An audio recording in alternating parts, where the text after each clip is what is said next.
नमस्कार प्यारे विद्यार्थियों। आज अब हम इस वीडियो में हल करेंगे प्रश्नावली 1.1 की गणित का सवाल नंबर 15 से। इसके पहले हमने सवाल नंबर 14 तक पूरे के पूरे बता दिए। वो वीडियो नहीं देखें तो चैनल के प्लेलिस्ट पर जा कर के या तो इस वीडियो के डिस्क्रिप्शन बॉक्स को चेक करके वो वीडियोस भी आप देख सकते हैं। और आप चैनल को सब्सक्राइब करें और वीडियो को लाइक भी कर दिया करें, ठीक है। तो हल करते हैं। देखिए यहाँ पर सवाल जो है कह रहा किसी धनात्मक पूर्णांक n के लिए सिद्ध कीजिए कि n³ - n 6 से विभाजित है। ये सवाल है। सवाल अच्छा है। तो यहाँ पर क्या कहा किसी धनात्मक पूर्णांक n के लिए, यानी यहाँ n क्या है? n कोई एक धनात्मक पूर्णांक ही तो है और कुछ नहीं है। जब n एक धनात्मक पूर्णांक है तो ऐसी स्थिति में हमें ये भी सिद्ध करके दिखाना है कि n³ - n 6 से विभाजित है। n और कुछ नहीं, एक पूर्णांक है, बस ये समझिए। तो अब यहाँ पर देखो हमें सवाल में क्या दिया है, ये दिया है, इसको हम लिख सकते हैं दिया है। जो देखो दिया है वो हम लिखे ले रहे n³ - n, यही तो दिया है। अच्छा, n³ - n को कुछ हम और आगे अगर विस्तार करके लिखना चाहे लिख सकते हैं कि नहीं? तो जैसे इससे अगर देखा जाए n हमें कॉमन मिलेगा, n कॉमन मिलेगा तो अंदर आ जाएगा n² - 1। इसको थोड़ा आगे और हल करें तो ये आ जाएगा n × अब यहाँ पर देखो सूत्र लगा कौन, a² - b² वाला, यानी एक बार हम लिख सकते हैं n+1 × n - 1। अब ये हमने क्यों लिख दिया ये आपको दिखाई देते हैं, चूँकि a² - b² बराबर होता है a + b × a - b, इसलिए ये चीज़ आ गई n+1 × n - 1।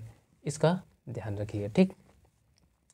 अब जब यहाँ तक ये इतना आ गया, अब ये सवाल को फिर पढ़िए। n³ - n 6 से विभाजित है, यानी ये हमें सिद्ध करना है 6 से विभाजित है, तो 6 को कुछ करना पड़ेगा तभी तो आएगा ना। तो हम यहाँ 6 से विभाजित करने के लिए लिख सकते हैं 6 बराबर क्या होगा, 6 के अब भाज्य गुणनखंड कितने हो जाएंगे, 2 × 3 होंगे। तो अगर ये 6 से विभाजित है तो 2 और 3 से विभाजित होगा, ठीक है ना। तो हम यही से 6 बराबर ये आ गया, तो हम कह सकते हैं अतः ये 2 व 3 से भी विभाजित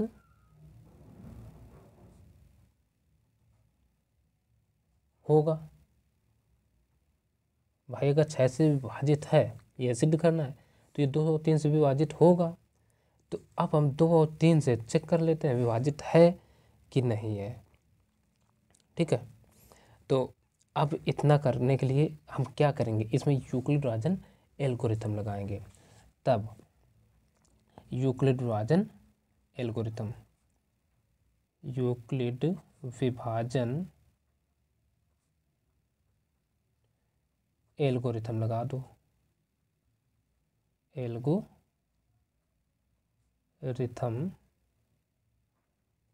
से।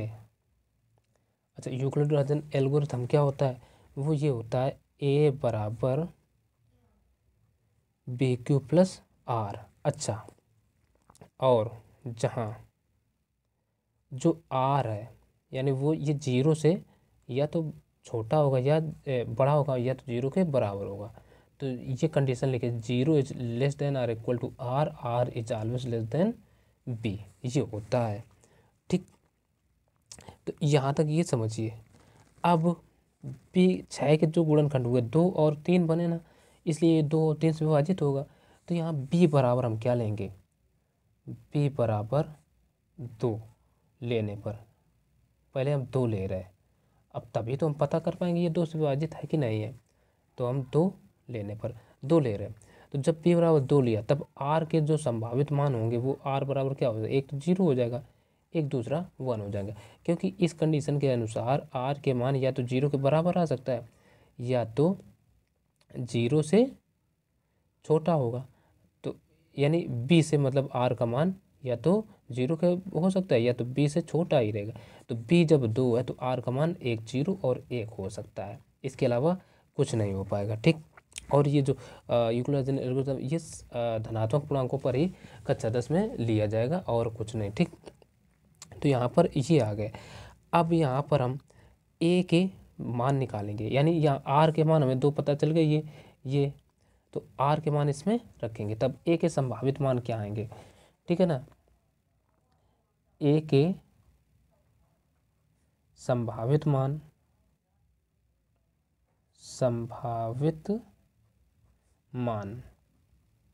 यानी ए के मान निकाल रहे हैं, तो ए बराबर हम पहले 0 रखेंगे।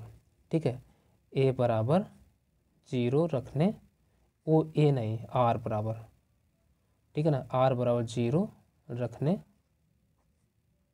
पर, तो 0 रख रहे हैं, तो ये ए बराबर क्या आ जाएगा, ए बराबर आ जाएगा, देखो आर बराबर हम क्या रख रहे हैं 0, इसमें रख रहे हैं, इसमें, ये भी ध्यान रखिए किस में रखना है। ए बराबर आ जाएगा 2q और प्लस आर का मान हम क्या रखा, पहले 0 रखा 0, तो दैट इम्प्लाइज यहाँ से ए बराबर आ जाएगा 2q, ये आ गया, ए का मान ये आ गया। अब हम क्या करें, ए बराबर 1 रख देते हैं। अब ए बराबर 1 रखने, फिर देखिए वही लिख दिया, यानी आर बराबर 1 रखने पर, चलो आर बराबर 1 रख दो, आर है कहाँ, आर ये रखना किस में, इसमें, तो ये ए बराबर आ जाएगा 2q + 1, ये आ गया। अब ये ए के मान आ गए। ठीक है, अब ये जो ए है इनको हमें किस में रखना है, इसमें रखेंगे n बराबर। ठीक, तो ये चीज़ ध्यान के तभी ये प्रूव हो पाएगा और कुछ नहीं है। तब हम कहेंगे ए के मान या n बराबर ऐसा लिख लो। अब क्या कहते हैं, n बराबर क्रमशः हम 2q और 2q + 1 रख रहे हैं, यानी a के जो मान आए, एक देखो 2q आया और एक 2q + 1 आया, ये हमें कहाँ रख देना है, n बराबर इसमें रख देना है। ठीक, तब इसमें रख देना है, तब यहाँ से हमारा केस फर्स्ट बनेगा, यानी केस फर्स्ट में क्या करेंगे, ए बराबर, ठीक है, या इसी को हम ए मान लेते हैं। ठीक, ए बराबर यही ए इसी को मान लो, ए बराबर, ठीक है ना, ऐसे भी लिख सकते हैं। तो रख दो ए बराबर क्या हो जाएगा, क्योंकि कुछ तो हमें मानकर चलना पड़ेगा ना, इसलिए तो ए बराबर हम n क्या दे रखे हैं, n × n + 1 × n - 1, ताकि अच्छे से समझ में आए। तो केस फर्स्ट चल रहा है। अब देखो n के स्थान पर हमें पहले क्या रखना है, 2q, तो 2q × फिर यहाँ भी n है तो यहाँ भी 2q और +1 है तो +1 कर दिए × n के स्थान पर हमें रखना है 2q और ये -1। अब देख रहे हैं यहाँ पर ये जो है एक 2 से विभाजित है कि नहीं है। ठीक, ये पता चल गया, यहाँ पर 2 जो है ये 2 से 2q 2 से विभाजित है। अब यहाँ हम केस सेकंड में क्या करें, यानी मतलब n बराबर 2q + 1 रखेंगे। अब n बराबर 2q + 1 रखने पर रख दो, तो ये होगा हमारा केस सेकंड में आ जाएगा ए बराबर, और रखना इसी में है n के स्थान पर अब हमें रखना है 2q + 1, तो ये हो जाएगा 2q + 1। अब * फिर n + 1 है तो n के स्थान पर हमें रखना है 2q + 1 और +1 ऑलरेडी है तो एक +1 * यहाँ से 2q + 1 और ये -1, तो ये और ये कट गए, तो ये आ जाएगा 2q + 1 * यहाँ से देखिए 2q और प्लस ये 1 1 2 और यहाँ से केवल बचेगा 2q, ये आ गया इतना। अब ये आ गया, अब देखो ये और ये 2 से विभाजित है कि नहीं। अब यही प्रक्रिया अब हम b बराबर क्या करेंगे, 3 लेंगे। ठीक, अब देखो b बराबर 3, लेने पर तो b बराबर 3 ले रहे हैं। लाइट ज़्यादा आ गया। तो अब हम b बराबर 3 ले रहे हैं, तो 3 जब लेंगे तो क्या हो जाएगा, इसमें यूक्लिड विभाजन लगा दो। एल्गोरिथम यूक्लिड विभाजन एल्गोरिथम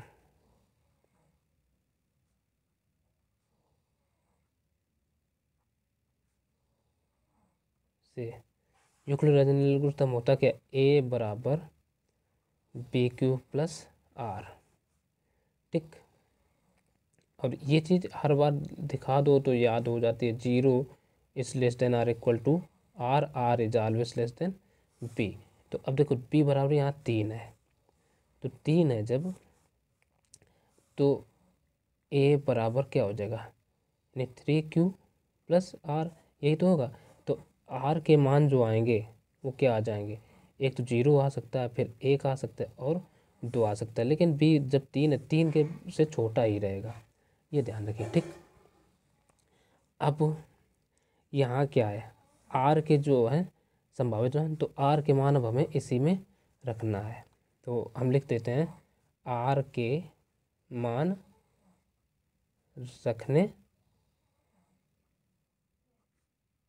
पर। अच्छा, r के मान रखेंगे तो हम बारी बारी से हम रखेंगे तो वैसे समय ज़्यादा लगेगा, तो हम सिंपल डायरेक्टली रख के देखो जब पहले a बराबर हम a 0 रखेंगे तो 3q ही बचेगा। तब r नहीं a के संभावित मान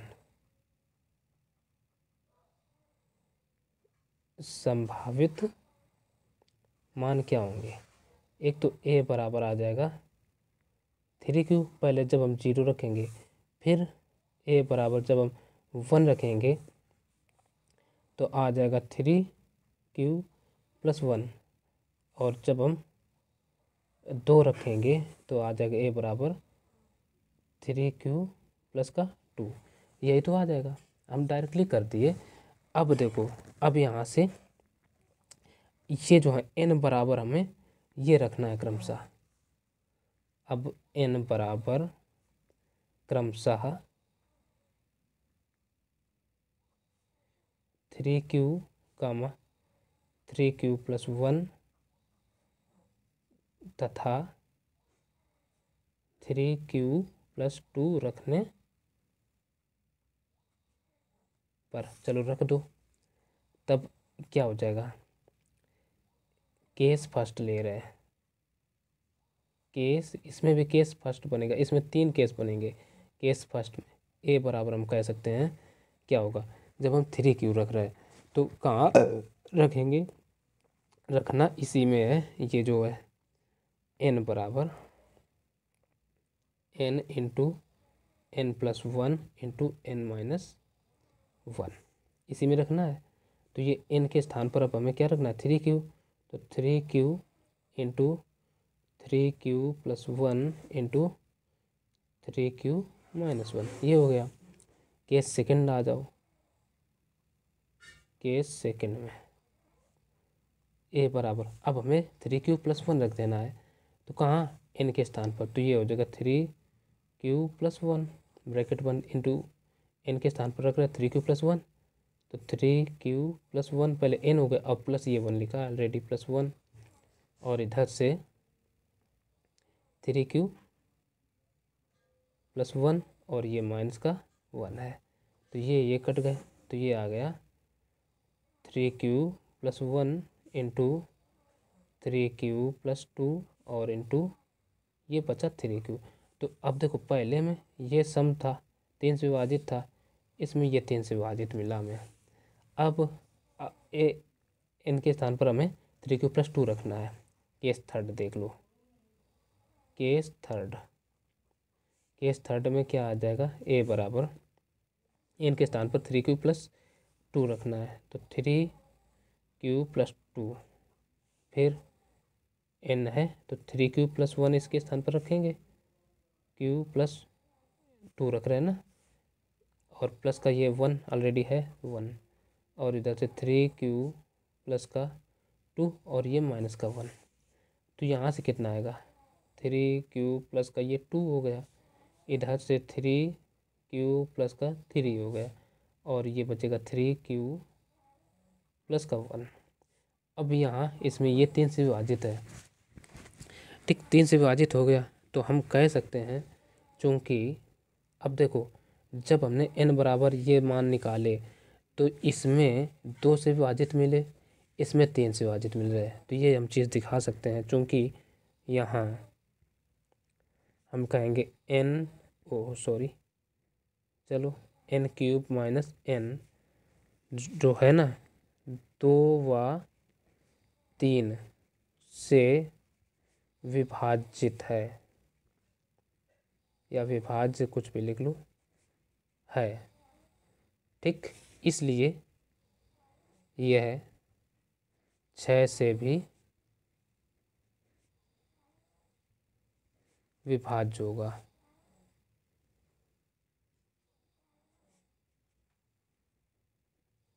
होगा, ठीक। तो ये इस तरीके से ये काफ़ी बड़ा सवाल था, तो आशा है समझ में आया होगा। अब इसके अगले नंबर भी देखेंगे। अब यहाँ पर अगला सवाल जो 16वां है वो कह रहा है, किसी पूर्णांक q के लिए सिद्ध कीजिए कि किसी धनात्मक पूर्णांक का वर्ग 5q, 5q प्लस 1 तथा 5q प्लस 4 के रूप का होता है। तो चलिए इसको हल करते हैं, ये भी अच्छा सवाल है, ठीक है। तो अब सबसे पहले एक कोई धनात्मक पूर्णांक q है, तो ऐसी स्थिति में हम क्या करते हैं, मान लेते हैं। जब भी ऐसे सवाल हो तो आप मान लीजिए, तो हम क्या मानेंगे, तो माना कोई धनात्मक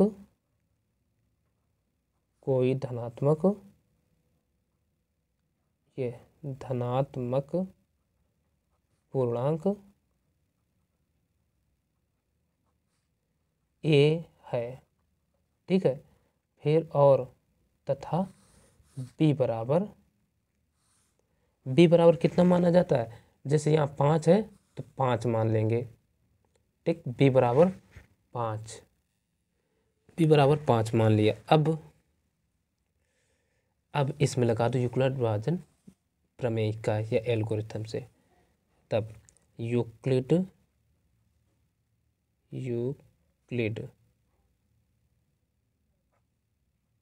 विभाजन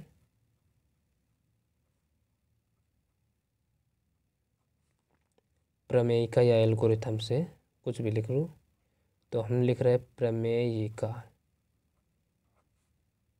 से। अच्छा, यूक्लिड विभाजन प्रमेयिका क्या होती है, ये होती है a बराबर b³ प्लस r, जहाँ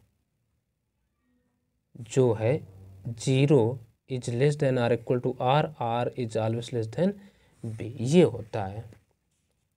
तो इसको समझिए। तो अब यहाँ का मतलब है कि r जो भी है, अब देखो b का मान जब 3 है तो ये क्या a बराबर कितना हो जाएगा, 5q प्लस का r ही हो जाएगा। तो यहाँ से r के जो मान आएंगे वो क्या आ जाएंगे, यानी 5 से छोटे रहेंगे। एक 0 आ सकता है, 1 आ सकता है, 2 आ सकता है और 3 आ सकता है, 4, हाँ 4 भी आ सकता है, 4 आ सकता है, ठीक। तो यहाँ पर ये 5 मान आ गए, तो इसके जो केस बनेंगे 5 केस बनेंगे। तब अब r के मान हम लिखेंगे, r के मान क्रमशः रखने पर, चलो रख दो। तो पहले केस फर्स्ट, या हम सीधे ऐसे फर्स्ट कंडीशन दिए दे रहे, a बराबर क्या आएगा, 5 क्यों है। अब देखो r बराबर जब हमने 0 रखा तो प्लस का ये 0 रहेगा, दैट इम्प्लाइज ये a बराबर क्या आ जाएगा, 5 क्यों रहेगा। अब इसका कर दो दोनों पक्षों का वर्ग, तो हम कर देंगे दोनों पक्षों का वर्ग करने पर, जब दोनों पक्षों का वर्ग करेंगे तो ये आ जाएगा a² बराबर 5q का होल स्क्वायर। तो इसको हम 5 को लिख सकते हैं पचम 25 और ये क्यू स्क्वायर। तो इसको ए स्क्वायर बराबर हम लिख सकते हैं 5 गुणा 5 क्यू स्क्वायर, ये लिख सकते हैं कि नहीं। अब बताओ, यहाँ पर 5 क्यू स्क्वायर है। अब ये जो 5 क्यू है ये, इसको रिमूव कर दो। इसके स्थान पर हमें देखो क्या कहा है, 5 क्यू प्लस 1 या 5 क्यू प्लस 4 के रूप का लाना है। तो इसको रिमूव करो और इसके स्थान पर हम लिख सकते हैं बराबर 5 क्यू, और इधर दिखा देंगे कॉमा लगा करके, जहाँ जो क्यू है ना, क्यू बराबर 5 क्यू स्क्वायर। इसका मतलब होता है कि ये इसके बराबर रखा गया है, ना कि इसको काट नहीं सकते। ठीक है, ये समझाने के लिए है। इसी प्रकार से दूसरा आर बराबर हम जब ये 1 रख रहे हैं, ठीक है, तो ये ए बराबर क्या आ जाएगा 5 क्यू प्लस 1। इसका भी दोनों पक्षों का कर दो वर्ग, दोनों पक्षों का वर्ग करने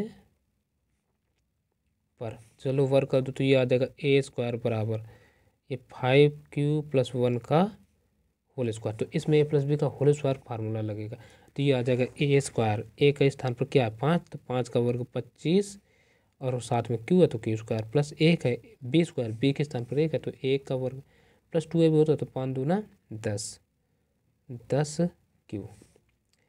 अब क्या करो, यहाँ से देखो ये 25 क्यू स्क्वायर और प्लस ये 10 क्यू, क्यू ए भी होता है, यहाँ क्यू स्क्वायर गलत लिख दिया, क्यू और प्लस का ये 1। अब इतने से हमें 5 कॉमन मिलेगा, 5 कॉमन ले लिया तो अंदर बचेगा क्यू, मतलब 5 है, क्योंकि 5 25 5 क्यू स्क्वायर और प्लस का यहाँ 5 दूना 10 यानी 2 क्यू, और ये प्लस का 1। अब इतने ये जो है इसको रिमूव कर दो, यहाँ तो हम लिख देते हैं इसके स्थान पर केवल क्यू रख दो। ठीक है, 5 क्यू और प्लस का 1 इधर दिखा दो, जहाँ क्यू बराबर ये जो है हमने रखा 5 क्यू स्क्वायर प्लस का 2 क्यू, ये रिमूव किया। इसके स्थान पर कोई दूसरा चर भी हम लिख सकते थे, एम एन कुछ भी करके। ठीक, तो 5 क्यू प्लस 1 का आ गया, और अब हमें ये भी लाना है तो 2 लिख लेते हैं। अगर 2 पर ही ये वाला कंडीशन सिद्ध होती है तो इसको नहीं करेंगे, क्योंकि ज़्यादा लंबा हो जाएगा ना। और वर्ग है, वर्ग में 4 आ ही जाता है, ये भी समझ लीजिए। तो अब हम 3 ले रहे हैं, चाहो तो केस 3 कर सकते हो। केस थ्री में क्या है, ए बराबर 5 क्यू प्लस का 2, यही तो है। आर बराबर अब क्या ले रहे हैं भाई, 2 लिए तो 5 क्यू प्लस 2 होगा, दोनों पक्षों का वर्ग, दोनों पक्षों का वर्ग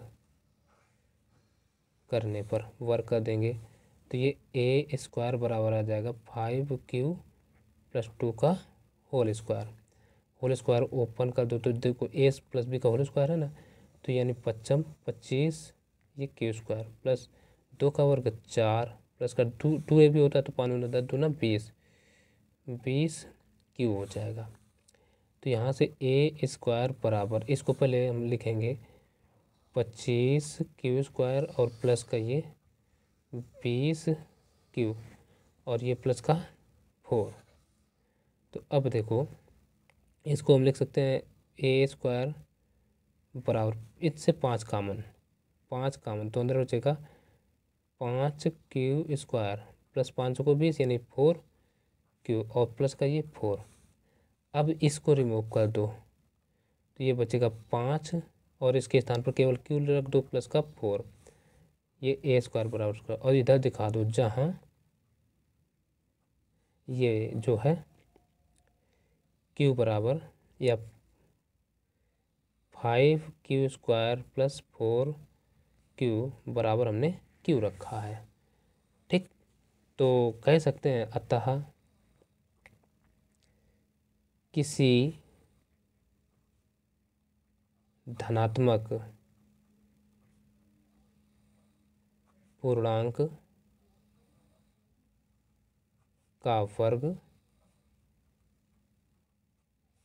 किसी धनात्मक पूर्णांक का वर्ग किस रूप का, यानी ये 5q था, 5q पहले में ये आ गया 5q कामा, दूसरे में आया ये 5q + 1, तो 5q + 1 हुआ, तीसरे में ये आ गया 5q + 4 के रूप का होता है।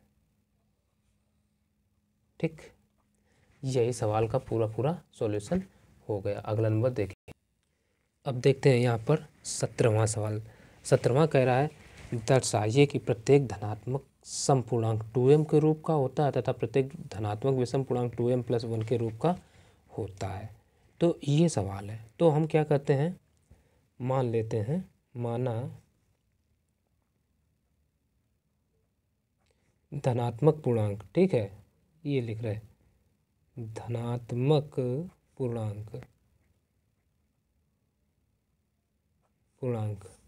ये m बराबर लिख रहे हैं 1, 2, 3, 4 डॉट डॉट डॉट, ये कहाँ अनंत तक चले जाएंगे, ये हो गए धनात्मक पूर्णांक मान लिए।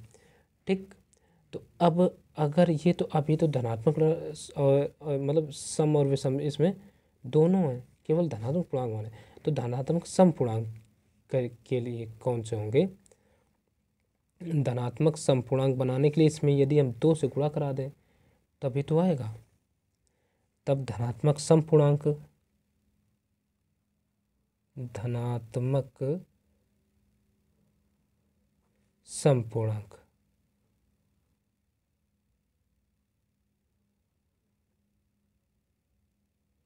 सम पूर्णांक बराबर जो रूप बनेगा तो वो क्या आएगा, अगर हम देखें 2 × 1, 2, 3, 4 डॉट डॉट डॉट अनंत तक करा दें तभी तो धनात्मक सम, क्योंकि किसी भी धनात्मक पूर्णांक में 2 से गुणा करा दें तो वो सम हो जाता है। ठीक, तो अब देखो 1, 2, 3, 4 डॉट डॉट, यही तो हम m माने हैं ना, तो लिख सकते हैं 2m, ये पता चल गया। अब धनात्मक विषम पूर्णांक की बात कर लो, धनात्मक विषम पूर्णांक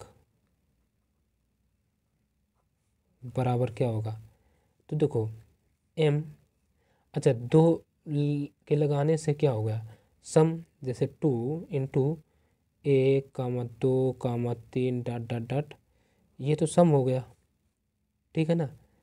अब ये अगर 2 से गुणा करा तो ये सम, और इसी में एक और ऐड कर दें तो क्या हो जाएगा विषम, तभी तो भाई देखिए 2 × 2 और एक और जोड़ दो 3, है ना, इसी तरीके से रहेगा। तो इसको 2 और इसके बराबर तो m मान रखा है तो m + 1, तो हम कह सकते हैं अतः, ठीक है, प्रत्येक धनात्मक समपूर्णांक, प्रत्येक धनात्मक समपूर्णांक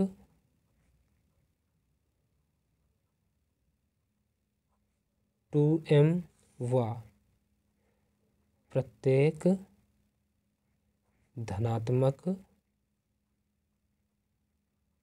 विषम पूर्णांक 2m + 1 के रूप का होता है।